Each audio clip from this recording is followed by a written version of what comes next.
Le budget portugais 2014 a été approuvé mardi grâce aux voix de la majorité absolue dont dispose le gouvernement au Parlement. L'opposition a voté contre. Ce budget est censé permettre au pays, sous perfusion financière, de s'affranchir de la tutelle de ses créanciers. À la tribune, mardi, un parlementaire communiste a dénoncé notamment la hausse de la TVA de 13 à 23% qui touche dans ce budget le secteur de la restauration. Ce que nous constatons aujourd'hui, c'est la situation économique et sociale désespérée de milliers de petits commerces dans les secteurs de l'alimentation et des boissons et que vous avez décidé de punir encore dans ce budget 2014.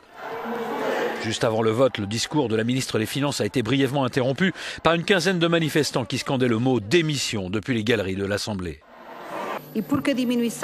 Ce budget est un budget d'austérité car la réduction des prestations sociales et des dépenses dans la fonction publique est inévitable.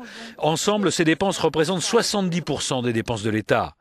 Les économies prévues par ce budget 2014 sont de près de 4 milliards d'euros. L'objectif est d'arriver à un déficit budgétaire de 4% du PIB portugais contre 5,5% fin 2013. Le principal poste d'économie porte sur la baisse des salaires des fonctionnaires qui atteindra entre 2,5 et 12% selon le niveau du salaire. Mais la Cour constitutionnelle risque de contrecarrer les projets du gouvernement portugais. D'ici 3 semaines, elle doit se prononcer sur une autre mesure phare du budget, la diminution de 10% en moyenne des retraites des fonctionnaires portugais.